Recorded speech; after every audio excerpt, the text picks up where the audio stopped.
Hi, I'm Mel Pickup, Chief Executive of Bradford Teaching Hospitals, and welcome to the weekly news roundup from across the Trust.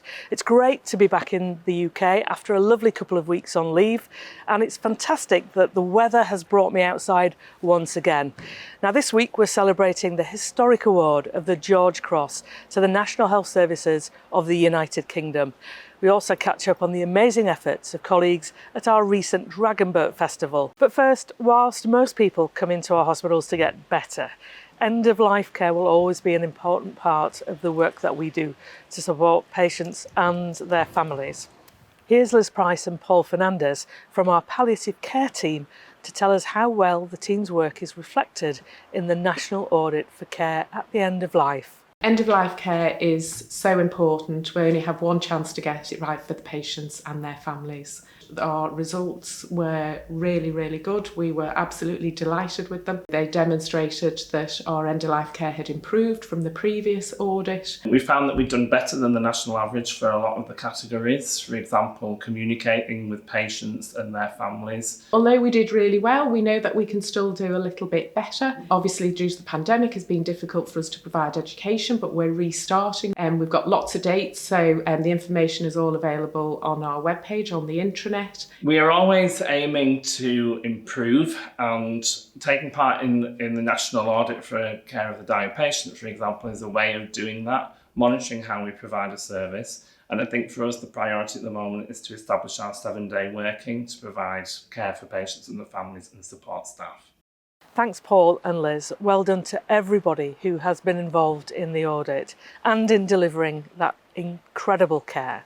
Now at the Trust, we've had several teams taking part in the Dragon Boat race in Saltaire.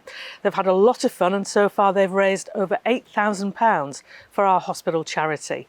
Here's Leanne to tell us more. This year there were probably 8 or 9 teams from the charity. The radiology department, we entered a team called the X-Racers. So far I think we've raised between £800 and £900 on this occasion for the charity. We've used the charity money in the past to help renovate different areas in our department, particularly the patient waiting areas.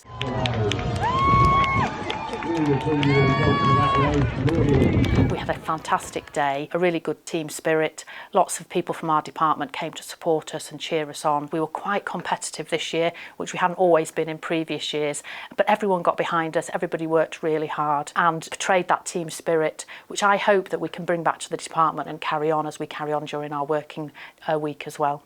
Thanks Leanne, and well done to all the teams who took part. Now let's take a look at some of the other stories making the headlines across the Trust.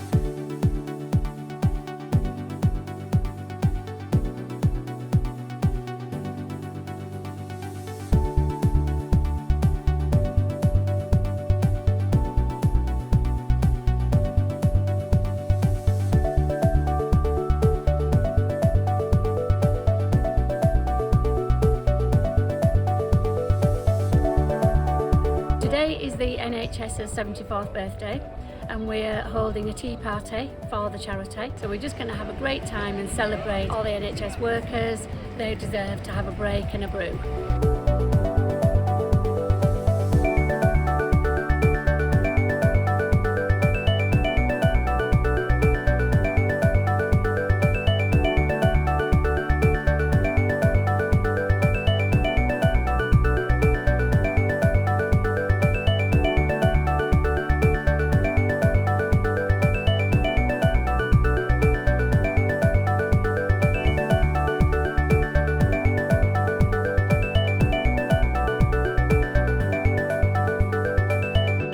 Finally, it's hard to find the words to describe the efforts and impact of NHS colleagues here in Bradford and across the UK when we came together in the fight against COVID-19.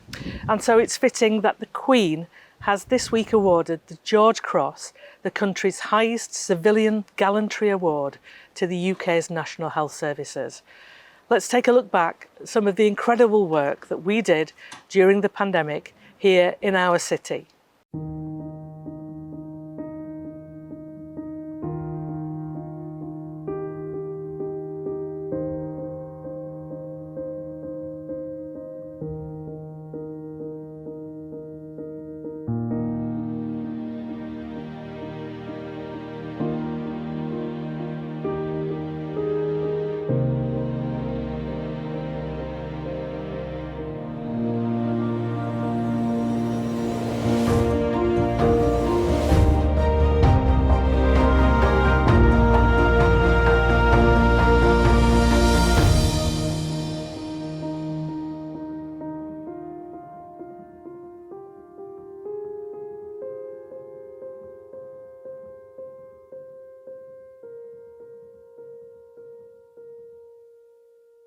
Well, that's it for this week.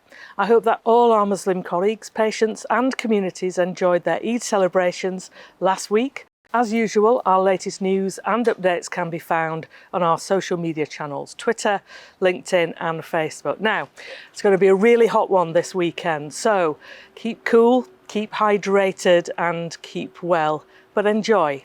Bye for now.